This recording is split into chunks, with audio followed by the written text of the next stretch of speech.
Good morning, everyone, and welcome to Conquer the Clutter, finally, on the 8th of April. So today we're going to talk about masks, okay? The masks that are our easiest option. And we're going to talk about them not as something that is um, a problem necessarily, um, when we use them as a coping strategy. All right. Now, I want to give full credit. I'm a hoarding specialist and with a lot of experience around comorbidities and working with people to make the changes they want to make. But I'm not an expert in loneliness. So I want to credit Dr. Maya Gray and her book, How to Overcome Loneliness and Feel Connected. All right. So today, let's learn a little bit more about it. And just to let you know, one mask does not fit everyone. There are different masks that we are more likely to revert to, sometimes often actually, without actually realizing that we're compromising our authentic self. And we compromise ourselves when we hang on to the mask. We don't just use it for a particularly challenging situation where we want to stay temporarily in a safer zone. All right. And then once we handle the material today, if there's time, I'm going to turn off the recording and we can have a discussion about it because I think that there's a lot of um, sort of landing and understanding when we do have those discussions. So, it may not come as a surprise, but I do want everyone to just look back on, say, the last 6 months. All right. Because is there anybody out there, for whatever reason, who majors in busyness? All right. Because busyness is one of the most common masks that we allow to set in. The next, which probably in some ways rivals busyness, but it's the other end of the spectrum, and that is withdrawal. The third mask is one that doesn't necessarily um, protect us from loneliness. It drives away the audience that we are would be the cohort that we might have to most easily choose from in overcoming even just social loneliness. And the third is the one that our society values enormously, and that is the search and commitment to undying productivity. All right. Now, loneliness is not the same as being alone um, and and being good with it. All right. There are times when you want to be alone. It's what you need. However, loneliness is not that. And you know it because of the internal register you get. When you are alone and you embrace it, not because it's your only easiest choice option, but because you need that calm, quiet being with yourself. That's not loneliness. All right. Why do we draw that discrepancy? Because loneliness, when it exists and when we aren't aware that it is a choice, makes us vulnerable. All right. And so, in order to manage so that we have the option, we give ourselves the choice, we often numb the associated feelings that accompany the loneliness that we're talking about today. And we do it through the use of these masks.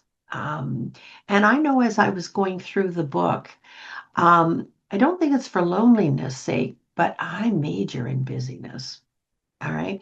And so even if it's not about loneliness, I'm questioning myself, is that really your best option? And so I challenge myself many times during the day, how necessary is that thing you're focusing on? And have you had your adequate supply of just no demands, no deadlines, no whatever? And so even if this material for you isn't about loneliness, you don't, at no time it registers, yeah, you know what? That is an element of loneliness that I wasn't aware of. Maybe that's what it is. Even if that isn't your major response to this, pay attention so that you can always give yourself the choice. Know that at some point in our life, everyone is susceptible to doing it. There is nothing inherently faulty or wrong with you if you flip or slide into any of these masks. And why? Why would it be an option? Because sometimes a mask can help us cope. Sometimes the thing that we're dealing with, whatever it is, all right, just feels bigger than we are. And the mask helps us not experience the 100% brunt of the challenge that is before us. Where it becomes a problem, however, all right, is in the repeating of it over time. The go-to, does it become an easier choice even when not going to one of these masks would be an option that keeps you in the game of life, all right? So try really hard, even if you do identify occasionally, that you remain available to yourself and you don't let any of these habituate. All right. And because when they habituate, they take over. And then it can be a little while before you realize that you're kind of stuck. This is kind of almost like a knee jerk reaction. Don't let it become that. And if it is, the next few podcasts are going to be okay. And now what do we do about it? All right. Okay. So the um, most common ones that we opt for say something about our emotional makeup, our inherent natural emotional makeup. All right. But know that there's nothing wrong with at some times using a mask because it does help us. It sort of like takes us out of the wind more and helps us cope. All right.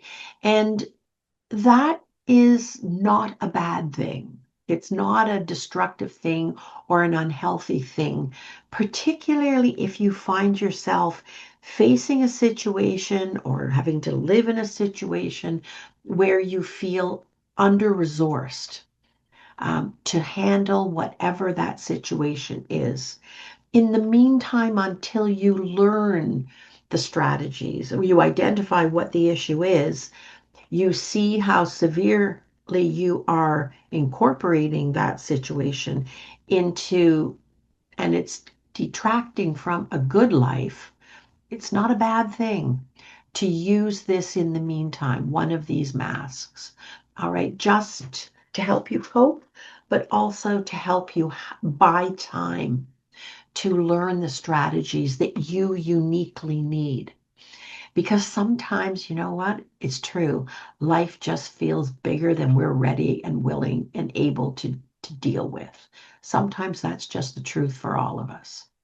So I mentioned that the first mask is busyness. Okay, now we're not talking about being busy. We're talking about chronic busyness. And it can be a really socially acceptable way. You can get a lot of pats on the back, a lot of yeah boys, all right, for being busy, right?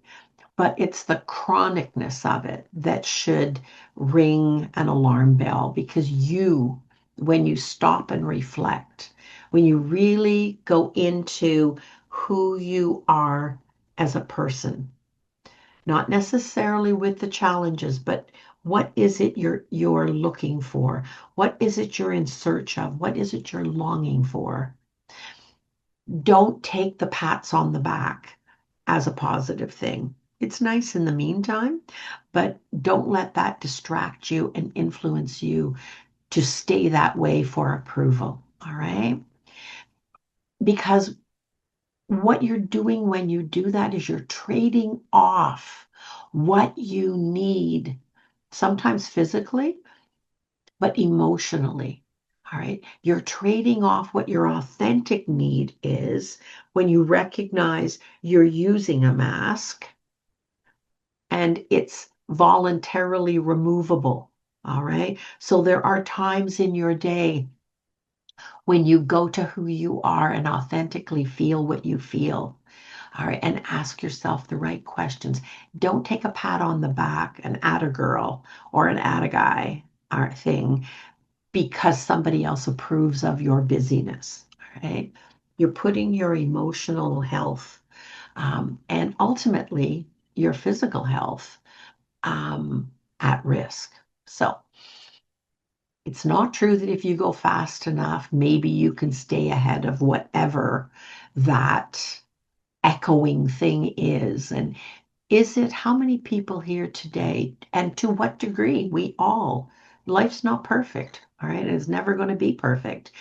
Right now, as we sit here together today, each one of us just reflect what is the depth, what is the intensity of your internal feeling of emptiness, if that is present.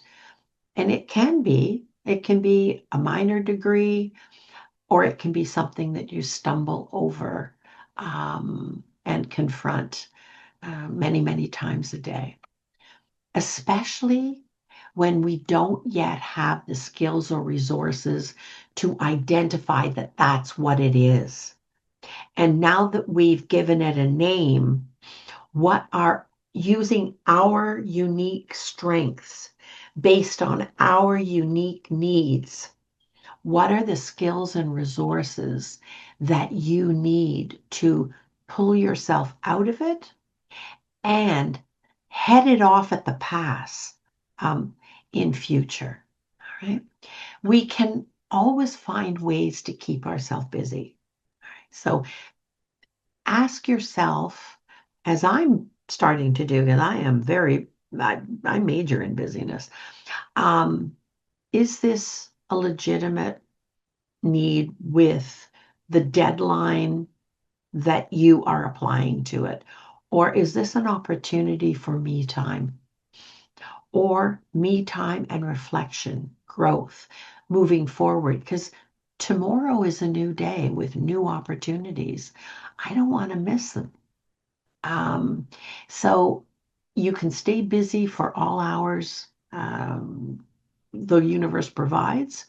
And some of these masks, ask yourself, can become favorites. All right. So here comes the noblest ones and the most socially acceptable ones. Work. Doesn't busyness generally equate with work?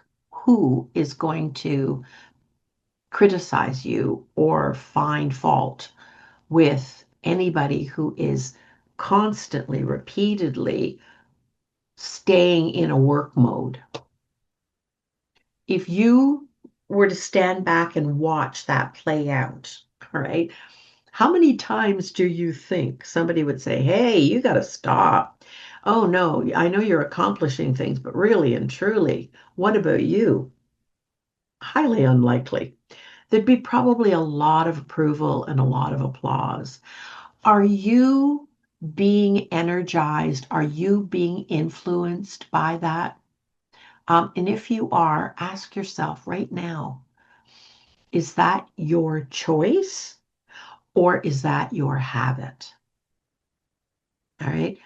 Are you authentically feeling really good about being chronically busy? Have you developed a taste for it? All right. And are you mistaking that for who you actually are authentically? Because you're more than the jobs and the work you do. All right. Now, work is a biggie. Okay, lots of applause for work. But also, what about errands?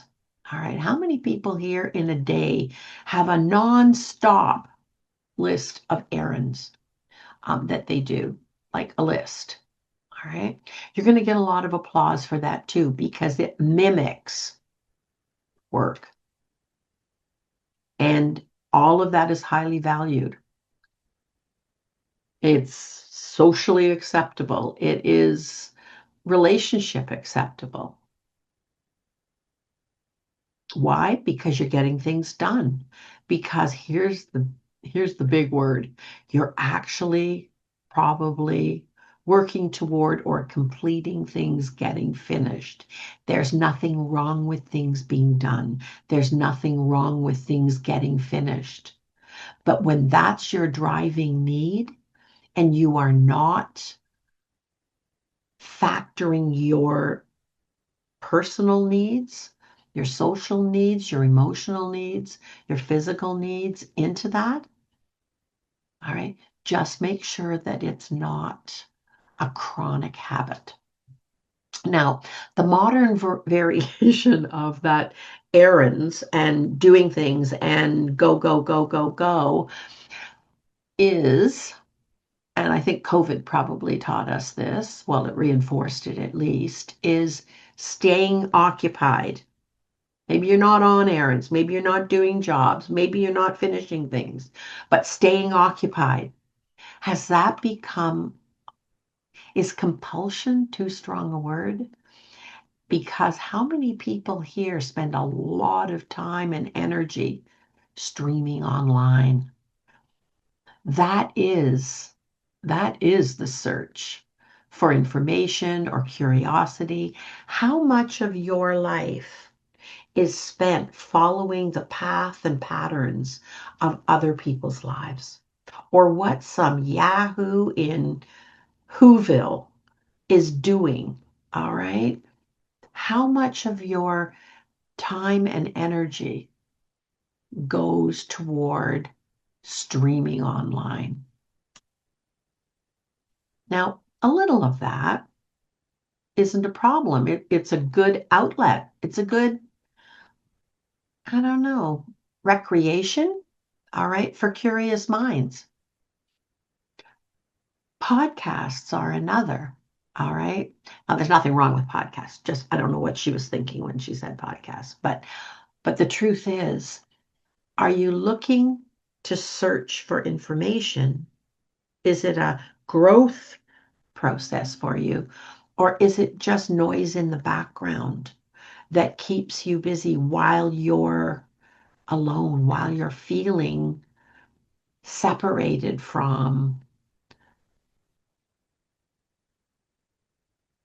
the other opportunities that might be available, right?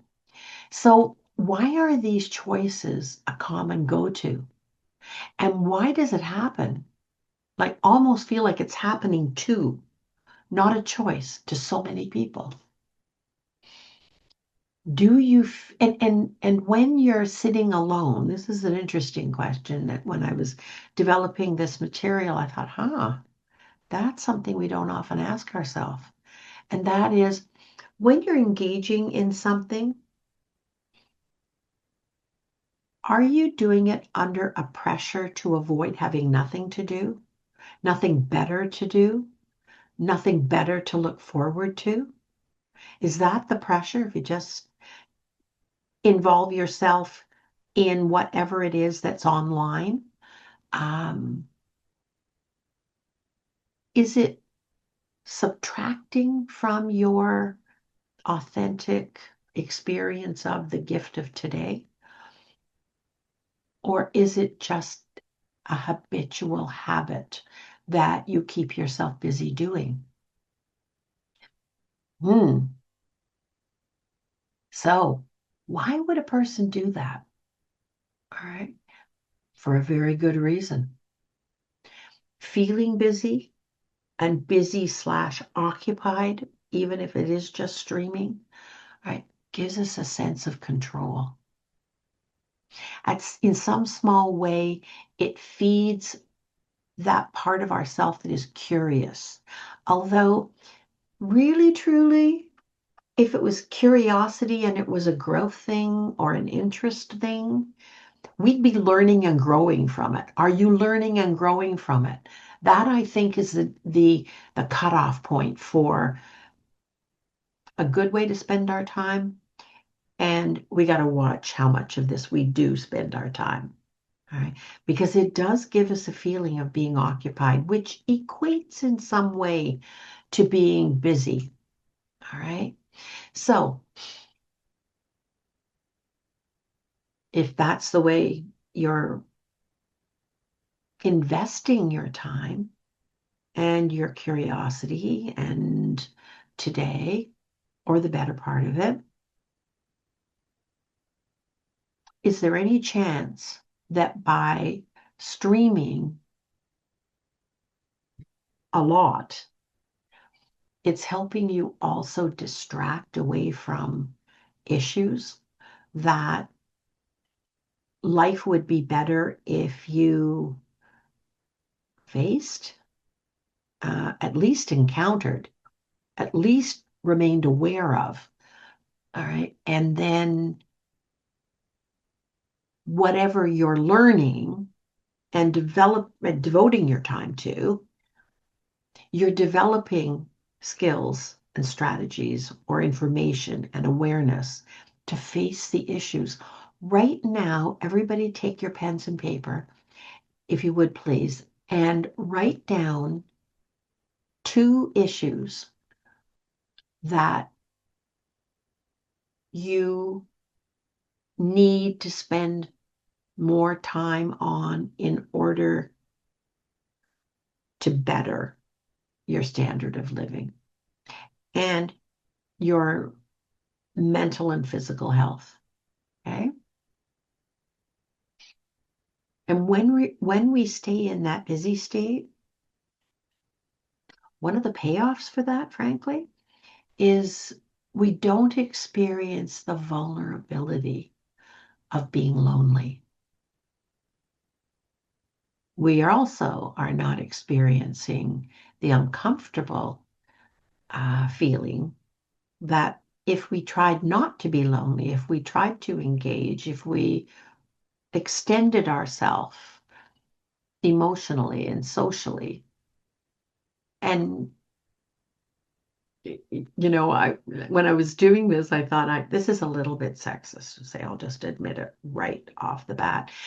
You know the old expression, you gotta kiss 100 toads in order to find the prince. Okay, well that's sort of a sexist thing, and I do apologize, but I couldn't think of any other way to translate it. So we'll set that one aside. That's also true for finding people. Like, remember last week we talked about people who actually get you? And when you're with them, there is a synchronicity, just a natural synchronicity. And you don't have to be best friends. You don't have to have known each other for any length of time at all. There's just a sync. All right, well, you're going to have to meet a lot of people. You're going to have to do a lot of boring things. You're going to have to be bored or, why did I choose this? In order to find those people who are your match. Not a perfect match, but a good enough match. And in between, my point in all of that is we have to be able to face the uncomfortableness of possibly being rejected or us rejecting them. Right? And the only way to do that, to face that, is to try to unlonely yourself to the extent it exists. Nobody needs to be lonely. The healthy version is to be alone to the amount of time, to the degree, in the ways that you're good with. All right? Because otherwise, what is the cost to us? Chronic busyness leaves too little time, too little room in our life for developing and maintaining real connections. What are you doing? If you spend an awful lot of time alone, if you spend an awful lot of time on the computer or streaming, which is not a relationship, by the way, all right, then the only relationship you have is with yourself. The only primary relationship is what you have yourself. All right. There are other real connections. You have to look for them. And when you keep yourself busy like that, if you are, to the extent you are you translating that into having a full life? Who right now believes firmly that how they're spending their time, what they're devoting themselves to, what they open themselves to, the risks they take socially and emotionally, physically, equates to a full life?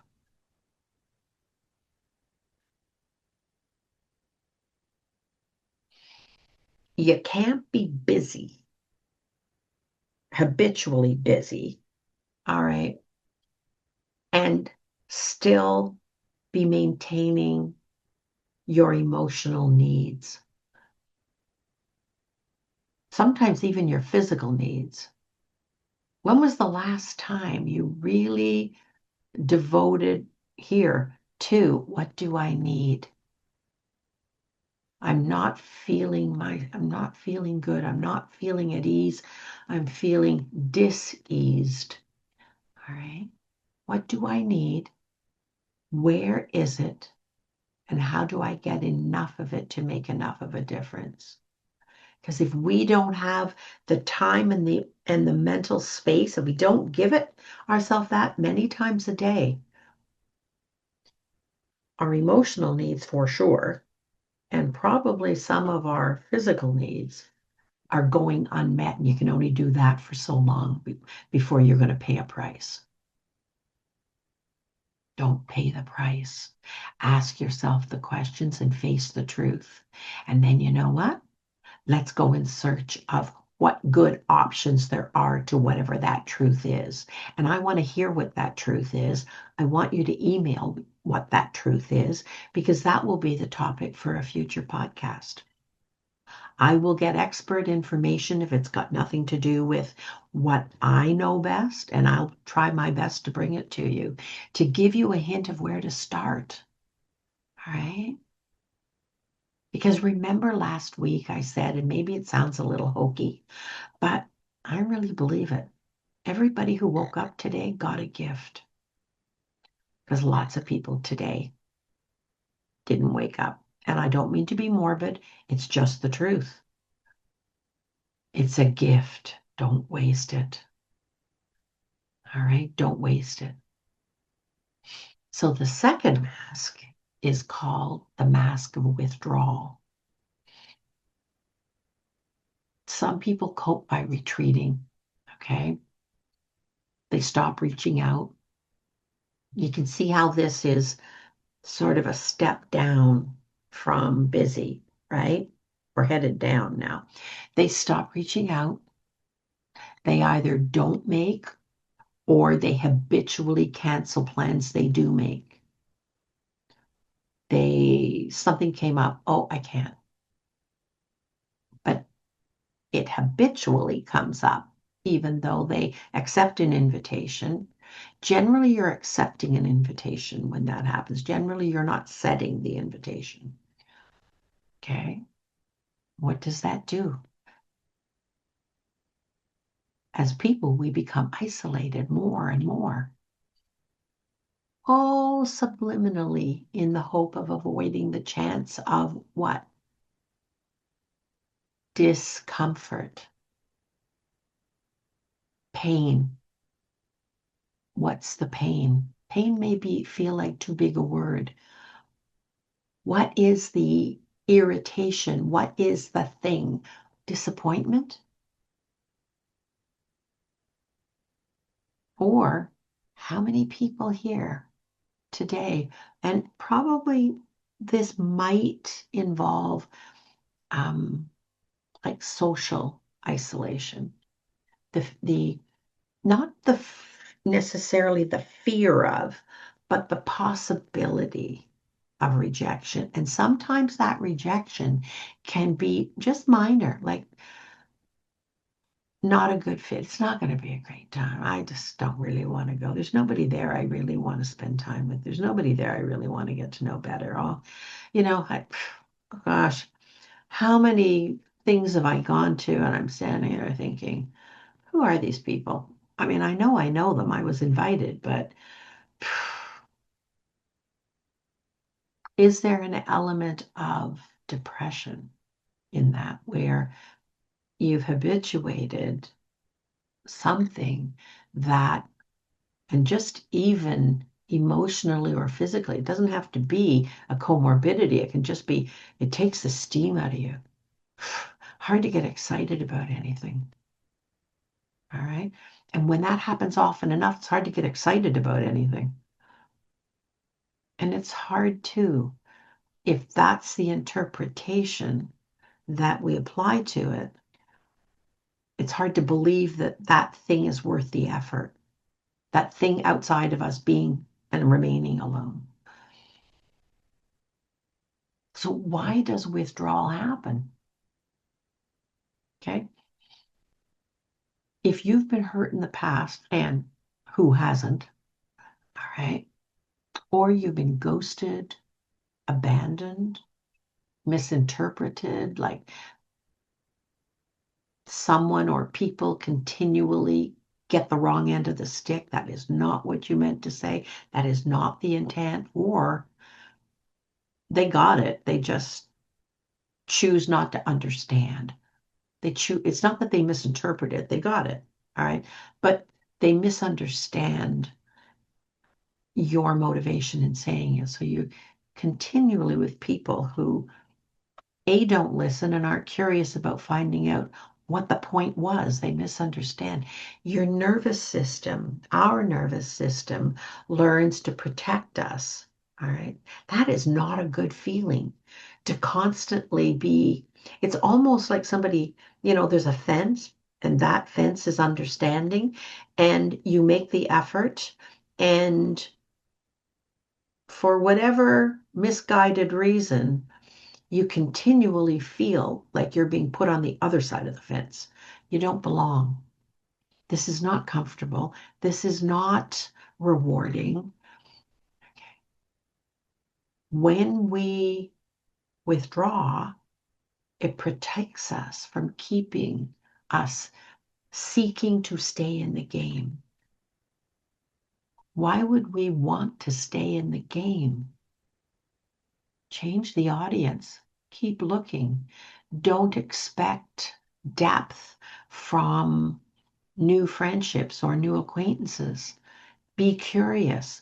What are the things that fit? What are the commonalities and what are not the commonalities? And frankly, you know what? Don't judge yourself according to their assessment.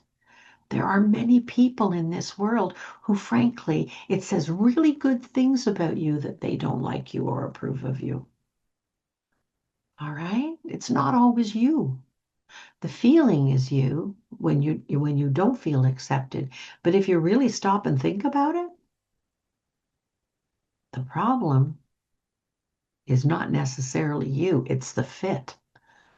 Okay? What we don't realize when we withdraw, though, is what it costs us. It costs us isolation. And we're hanging out with the wrong people, or we're going at that social encounter in a way that doesn't work. There's something that needs adjusting there. All right.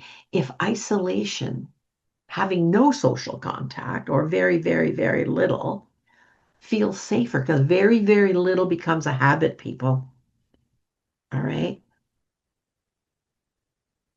When that feels safer, realistically, it can only actually reward us with that feeling of feeling safer. In the short term, it's not a long-term strategy. Deliberate isolation deepens loneliness. So, what needs adjusting in order to be out there with folk, all right, in whatever encounter, whatever combination?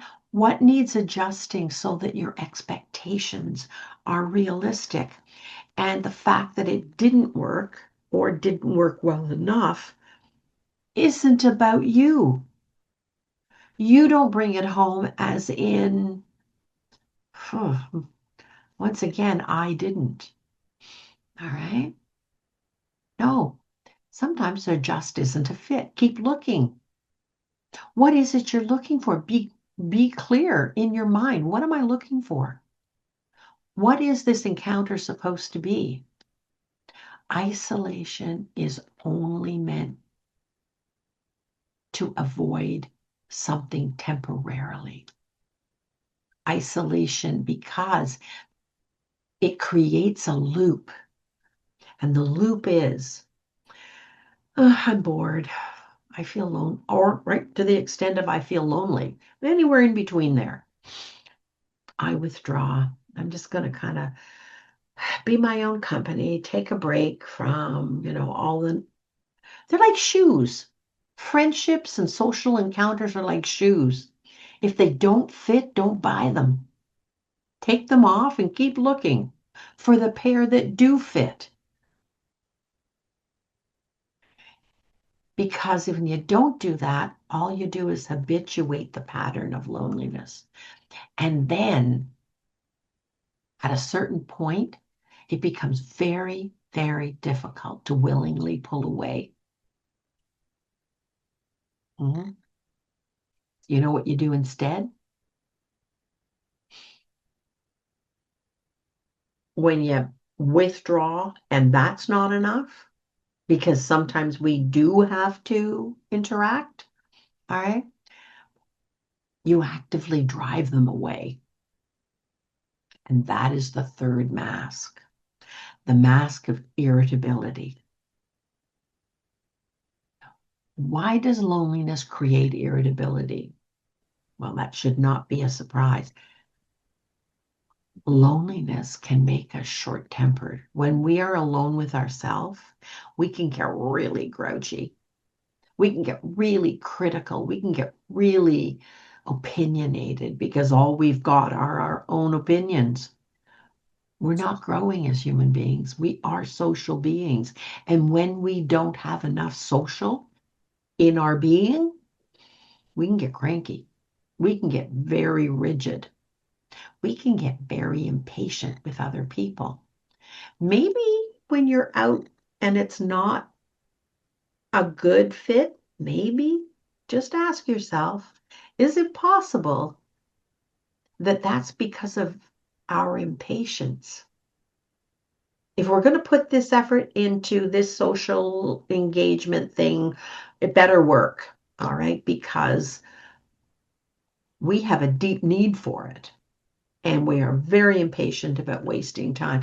It's one thing to make a decision about, remember the three orbs of relationship? The center part is that group that we long to meet, and that is there is a meeting of the minds, there's a meeting of the souls, there are values that you share in common. You probably have the same type of sense of humor, or you can appreciate each other's. There's trust. That's the center. The next out orb is those people who it's fun to go out with. It's not a perfect fit. It's not a great fit sometimes in some ways. But you know what? You can socialize with them. And so if you want, it's hard to go paintballing, for instance, alone, right? So it's hard to go, I don't know, something else alone. So those would be the people who are fun. There isn't the same depth. There isn't the same meeting of the minds. There isn't the same trust. There's kind of a social contract, all right, but it's not deep and profound like your best friend, all right. And then there's the outer circle, and those are the people you just have to come in contact with. You may know them somewhat, you may not know them, you may have known them for a very long time, but there's never going to be that deep friendship, all right. It can make you short-tempered when you have got yourself in a really needy state of mind and soul, and you're looking and it's not worth the effort, or critical about them, especially. Who's the easy target? The easy target for our irritability, because it spills over. It's like a glass of hot tea or something. It it spills over and it burns the people who are closest to us. All right. We pull away, we disconnect emotionally. All that does, because you can't pull away and not disconnect emotionally. If you're not willing to take enough of a risk, and we're talking a calculated risk here, we're not talking open arms, open hearts, open minds.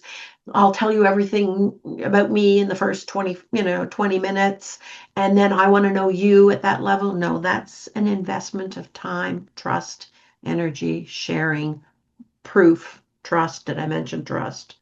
All right. We pull away and we disconnect emotionally. There's no emotion. We won't even risk it. All that does is create dis-ease internally, because we are social beings. Now, we're not all equally social beings. We have different needs. But as Dr. Gray said, instead of naming that ache inside as loneliness, not having our match, that matched person or that matched cohort of people, our system can and may convert it to anger, or upstream a little, frustration.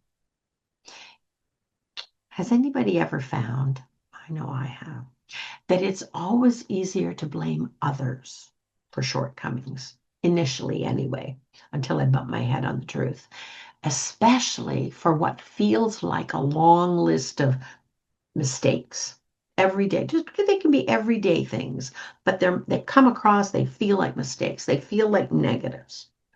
Okay, rather than to face the truth that I miss something. And because I miss something, I feel alone. Feeling alone is not the same as being alone.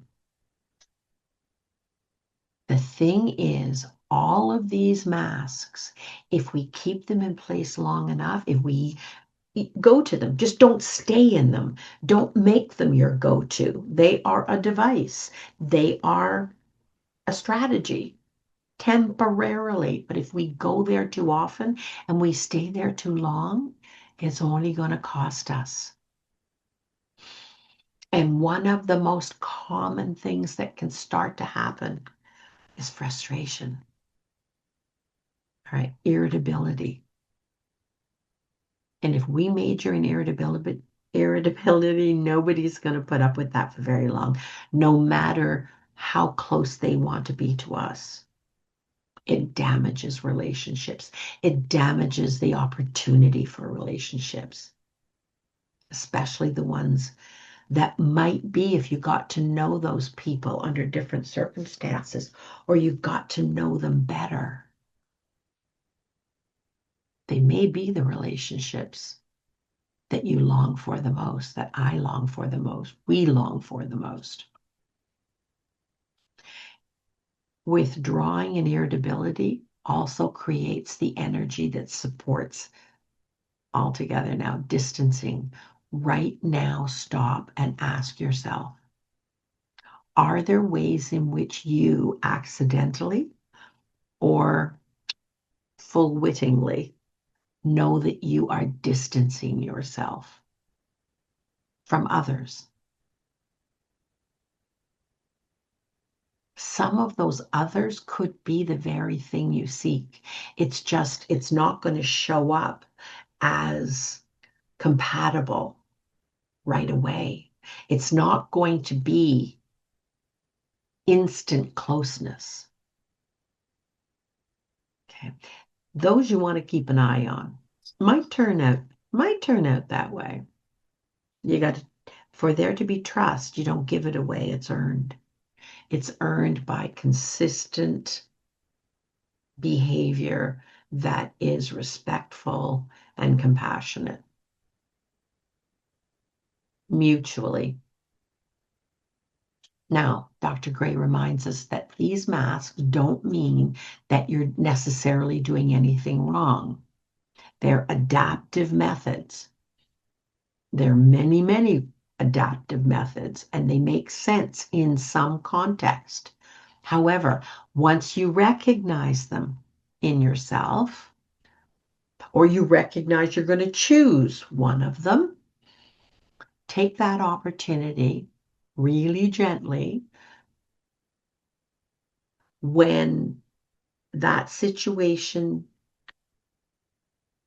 ends of removing them and allowing yourself to be exactly who you are, as vulnerable and as truthful to yourself. It's not all negative. Because when we are willing to be a little bit, in the beginning, a little bit open, um, a little bit taking a small risk, we increase the chance, the likelihood that we will prompt in the other person the same energy or other people to make real connections. All right. Everybody in our life doesn't have to be that center group. All right. If you have a healthy second band, those people who share values, there's a social contract of trust, not perfect, but trust. And um, you appreciate their uniqueness, they allow you yours and appreciate it. There's an exchange. That's a great cohort to have available. Every one of us has our own unique loneliness fingerprint made up. That's Dr. Gray's term, made up of who we are and what our needs are emotionally, physically, mentally. Certain patterns, certain beliefs, built usually on habits, reinforced by habits, okay, quietly keep us feeling separate, even when we long to be close. And close, I think, in this mind, in this sense, as she uses it here, as I'm using it now, is that there's a realistic, healthy degree, a proven degree of trust. That to me is what being close means. So next week, we're going to explore a few common patterns of how these masks play out. And then my hope is that we can begin to map your own path out of this in all the ways and at your own pace that are doable for you, for me, for the next guy, as a unique individual, okay, with our unique needs. So now I'm going to find that record button and I'm going to turn it off. Can you do it?